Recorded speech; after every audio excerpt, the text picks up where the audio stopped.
My ex-wife demanded I raise child support to fund her dream, but I uncovered her dark secret and ensured she faced the ultimate fallout alone. I recently did something, and I'm not sure if it's right or wrong, but everybody is really upset with me for it. It wouldn't usually matter, but even my parents are not on my side, so I'm here for some clarity. This is about me and my ex-wife. I'll refer to her as Tara. She and I are both 30 years old, and we have 2 kids together, a 7-year-old son and a 5-year-old daughter. However, we have been separated for 2 years now, and she has partial custody, but the kids only visit her on weekends since that's what she wanted.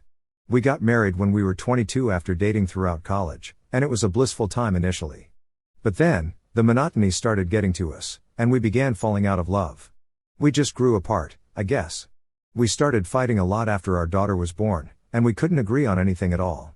She wanted something different from life, and I really didn't want the same things as her. We realized that we were very different as people and couldn't make it work anymore.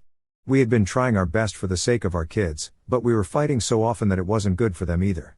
I suggested marriage counseling toward the very end as a last-ditch effort to make it work, but she declined and said she would much rather just get divorced than draw it out.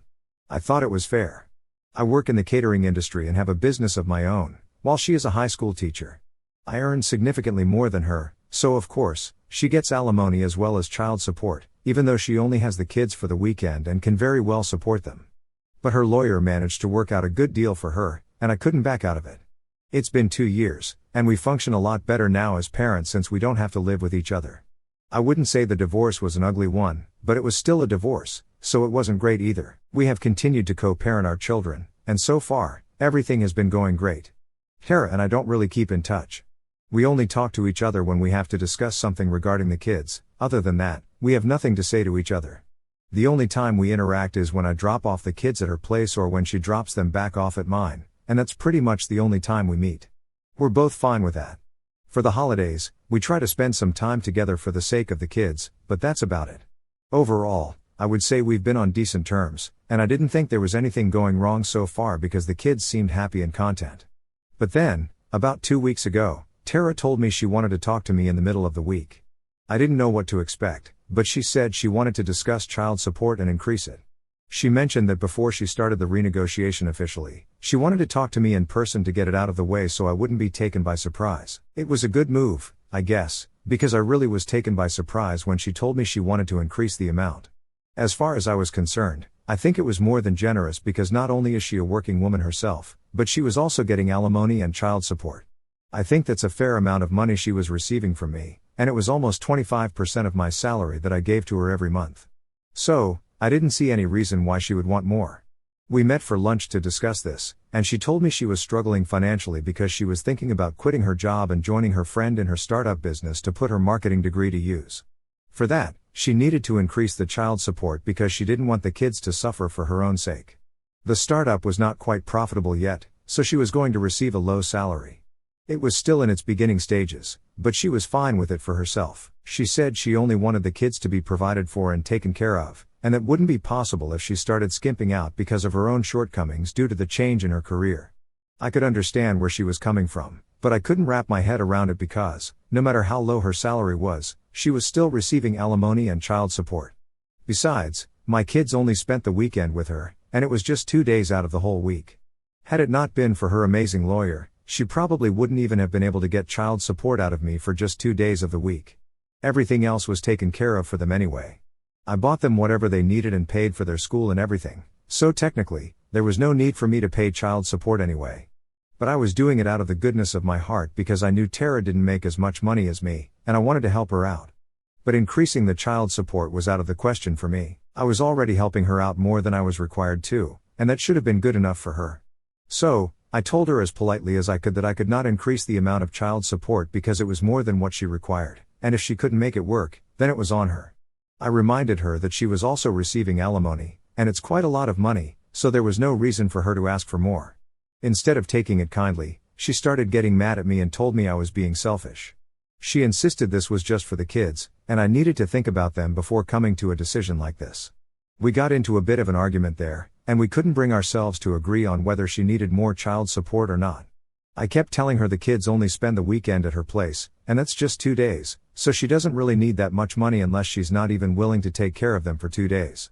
That's a different story altogether. She said it was very insulting that I was insinuating she didn't care about our kids and didn't want to spend money on them, but she reminded me that she earned less than me. We just kept bickering, and it was clear we were getting nowhere, so we decided to put our conversation on hold. I went back home feeling really annoyed. The only reason I had agreed to the terms of the alimony and child support the first time around was because her lawyer had a great deal on the table for her, and my parents were the ones who made me agree to it. They said she's the mother of my children, and whether I liked it or not, I owed it to her to support her because I made a lot more money than her, and this was the least I could do for her. So, I had no other choice but to accept it because my parents literally guilt-tripped me into doing it.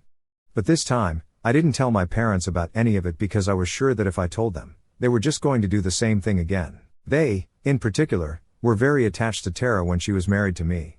It's no secret that my parents had always wanted a daughter, but instead, I was born. I was treated well enough when I was a kid, but when I saw how excited they were when I got married, I knew instantly there was something slightly weird about the whole thing. They would keep calling Tara the daughter they never had, and it was meant to be endearing, but it just made me feel weird because I knew their history, and I knew it was slightly disturbing. They were even more disappointed than me when we started getting divorced, and during the process, they were on her side and constantly kept checking on her without bothering about me. Even after the divorce, they kept in touch with her, and even though I didn't like it, it didn't matter to them. The only reason I haven't cut my parents out of my life yet is because they are really old, and I'm their only child. No matter how they treat Tara, I can't abandon them. They might not have a conscience, but I do, and I can't handle it. So, it's tough, but I try to make it a point to see them at least once a month. However, I don't think that's going to happen anymore because they are being jerks about this whole thing. Anyway, coming back to what happened after I had the discussion with Tara that day, after that lunch, I could sense that something was really not adding up here. In spite of getting so much money from me, she still wanted more, and I couldn't make sense of it. So, I decided to start snooping because I knew there was something she was hiding from me. There just had to be. I decided to start by combing through her social media, and I was quite meticulous about it. I went through her entire profile, and it wasn't really difficult since she has a very restricted social media presence. She had about 150 followers, and I went through each and every one of them. It was mostly just friends, family, and colleagues, but then I started finding random guys. There were around 10 of them, and I figured they must have been her dates from the past couple of months or something because I had heard from a couple of my friends that she was going out with other guys again. Only one of the profiles really stood out for me because that guy was really young and couldn't have been older than 22. It was very obvious from his profile that he was definitely into some shady stuff. For starters, he had a bunch of photos on his account of a joint in his hand and smoke covering his face. It was aesthetic and everything, but I didn't really have Tara pegged as someone who would be into this because she and I really aren't hip and stuff. Besides, she has 2 kids, so I don't think going out with a drug addict was a good idea for her. I could also tell that this guy was trouble because he just looked the type, and I did not get a good vibe from him. I don't mean to say that everybody who looks like him is the same, but I could tell from his profile that he was really proud of the fact that he was a junkie. His profile screamed trouble, and I cannot emphasize that enough. Tattoos all over his body, bragging about drugs and stuff, and in one of the photos, I swear he had a rifle and was showing it off. You guys know exactly the type of person I'm talking about. So, that image really stuck out in my head, and I could tell there was something about him. Tara had no business following a guy like this, and she'd even commented on a bunch of his photos with heart-eyed emojis. I decided to go deeper and forwarded that profile to a friend of mine whose uncle is in the police force because I just had a feeling there was something shady about this guy. We'll call him Shaw. A couple of days after I forwarded that profile to my friend, I was told that his uncle had informed him that this guy had been brought in 2 years ago for aggravated assault and battery and had been let out last year. Apparently, Shaw had gotten into a fight with a dealer and had attacked the other guy with a fire extinguisher in the stomach. Thankfully, the other guy wasn't badly hurt, but somebody on the street saw it go down and called the police. My friend's uncle remembered it specifically because he had been the one to make the arrest and process Shaw. I was right about him all along. He was a dangerous guy, and I didn't like the fact that Tara had something to do with him, but I didn't know about it. So, I decided to take a huge risk because of a feeling I had in my gut and showed the least incriminating picture of Shaw to my kids to ask them if they had seen this guy before. They hesitated for a bit, but after I told them they would not get in trouble for telling me the truth, they seemed to open up. They told me they knew this guy very well. It was really scary because they told me that apparently, this was Tara's new boyfriend, and they had known him for the last 6 months. Not only that, but Tara had given them very specific instructions not to tell me about any of this because otherwise, she would make sure they got into really bad trouble. She had scared them well because, even while telling me about all of this, They seemed very paranoid about it. She had apparently threatened to show up at their school and have them expelled, and even said she would have them sent to an orphanage if they tattled on her. She said that not only would she hate them forever, but even I would never forgive them for being terrible children. They are just kids, and they believed all of it, so they never told me anything because their mother had put up a very convincing act. I was horrified that she would teach our kids something like this, but it was about to get much worse. My son then told me that for the first couple of months since Tara had started seeing Shaw, they would spend all their time together in her house. Apparently, Shaw waited for me to be gone, and then he would show up at Tara's house. They were living together, but whenever I would come to drop the kids off, he would leave the house and go for a walk so I wouldn't find out. My son told me that Shaw and Tara apparently smoked most of the time they spent at her house, and he mentioned some funny smelling cigarettes, not like the ones other people smoked. I knew what he was talking about, and I was appalled that Tara would do that around our kids. He also mentioned a lot of other things, like Tara and Shaw would occasionally get into fights, and he had overheard a lot of talk about needles and pills left in the bathroom. That's when my heart dropped because that could not be good. Thankfully, my son was quick to inform me that he never went anywhere near his mother's room or the attached bathroom. I realized she had been using the money I was sending her to support her addicted boyfriend, and even though that was just a theory, I knew there was no other explanation. What my son told me was enough for me to immediately call my lawyer, and I told him I wanted to file for full custody of my children. I then told him everything my son had told me, and he was just as shocked as I was because it was really out of character for Tara to do something like this. It was incredibly irresponsible and selfish of her. I didn't even call Tara to tell her what I had found out that day because I was in shock, and I didn't even know what to say to her. So, she only found out about me filing for full custody a couple of days later when she was served with the papers. She called me up immediately to confront me about it and started yelling at me because she thought I knew about her and Shaw. But before she could go any further, I decided to tell her that I had found out everything and that I couldn't believe she would be so reckless with our children. She pretended to be confused for the first few minutes, but then I told her there was no use acting innocent anymore because our son had told me the truth, and I knew everything about Shaw now. So, she dropped the act and started begging me to take it back. She claimed she really was in love with Shaw and was trying to get him out of his addiction. She asked me to increase the child support only because she wanted to help him and send him to rehab so they could get married after he recovered and live their life together. She was really emotional through all of it and kept telling me that she did care about the kids, but she also cared about Shaw and really wanted to be with him. Apparently, they had met almost a year ago and had been getting quite serious, which is why he had moved in with her. She knew about his past, and that was one of the first things he had told her when they matched on their app. But I didn't care about any of it because none of it made any sense to me. I only cared about what she had said to our kids and the situation she had put them in, which was just not good. She had been forcing them to live with her boyfriend, who was an addict, whether she liked it or not, and to make matters worse, he had also just come out of jail. She didn't think it was important to tell me about any of this. I told her I had already made up my mind about the custody, and nothing she could say or do now would change it. I was incredibly disappointed in her, not just because of her taste in men, but also because she had let me down in a colossal way. Maybe we hadn't been good partners to each other, but I had always assumed she would be a good mother to our kids because that's what I had seen firsthand when we were married. That was the reason I had agreed to the support and alimony without batting an eye. But now, she had proven me wrong because she was not even a good mother anymore. She had completely lost control of herself and was letting a drug addict near our kids. It wasn't even as though he was good with them because, from what my children told me, they were very scared of him. He seemed quite unstable and would often freak out over small stuff and have total meltdowns, so they mostly stayed away from him, and it suited both of them.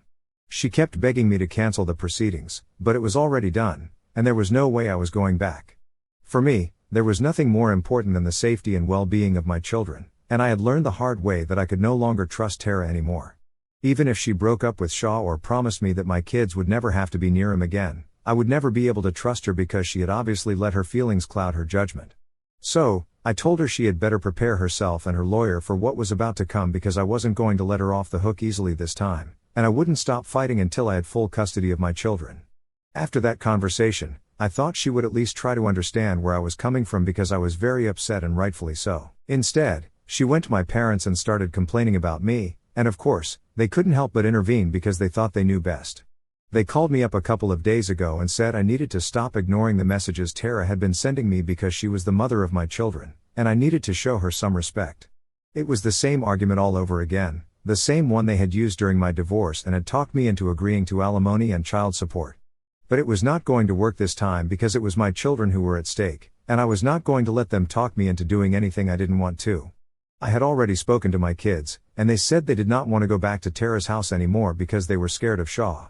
That was all I needed to hear to make up my mind. Now, come what may, I was not going to let anybody change it, but my parents really started harping on about how I was being selfish and that, instead of trying to take the kids away from her, I should understand that she was in love and that it was not the right decision for the kids either because, in the long run, they would need their mother. I'm not sure how that works because my kids themselves have told me they don't want to go back to their mother's place on the weekends anymore, at least not for as long as Shaw's there.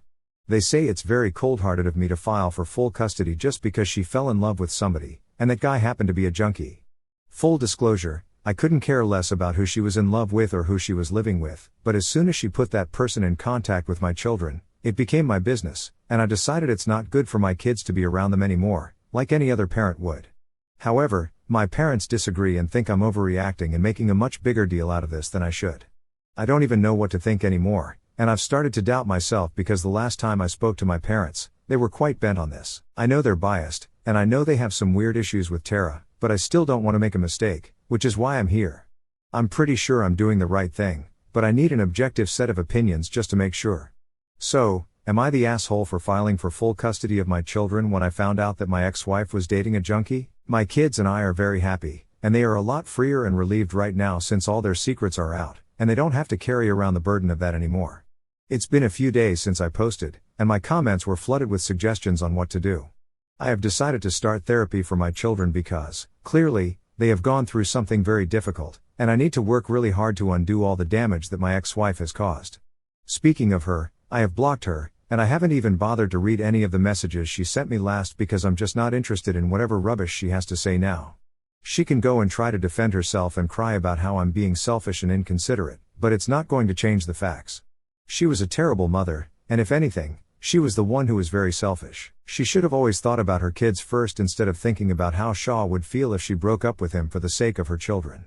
It's just crazy how she thinks it was fine for her to lie to me all these months, and now I'm just supposed to accept it and move on. Yes, fat chance of that happening. I've also blocked my parents because I don't want anything to do with them anymore.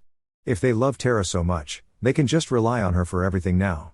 If there is ever any trouble after this, they know who to call, and I'll give you guys one hint, it's not me. Hey, so Tara and I are meeting with a mediator in a couple of days, and today she chose to show up at my house. Thankfully, the kids were at school when she showed up, but I still didn't let her in because I wanted nothing to do with her. I didn't even want to speak to her, but she kept trying to talk to me while she was outside the door. She was crying hysterically, begging me to let her see the children. Even after I told her they were at school, she refused to believe me and said she knew I was hiding them somewhere and trying to keep them away from her. That went on for a couple of minutes before I finally got tired of arguing with her, and I told her she needed to leave. I warned her that if she didn't clear out within the next 5 minutes, I would call the cops.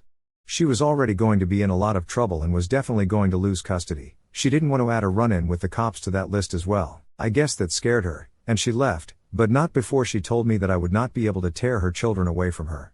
She had no idea how crazy she even sounded, and I didn't have the heart to tell her that her children had already torn themselves away from her. They were the ones who had told me they didn't want to go back to her anymore. It was her own behavior that had ruined everything, and now she couldn't run away from it anymore. I'm just thankful she left before the kids came back home because that would have led to another showdown, and I'm just not in the mood for that. I have told my children they will not be seeing Tara or their grandparents anymore, and they seem to be okay with both of those things. So, it's going great so far. They have also opened up quite a lot in therapy, and I think with time, we can fix everything. I'm just keeping my fingers crossed. I know I've been missing in action for a really long time, but that was because I was battling it out in court with Tara for the custody of my children. It had to go to court because we couldn't come to a settlement with the mediator, but I already knew that was not going to happen because there was no way we could come to common ground.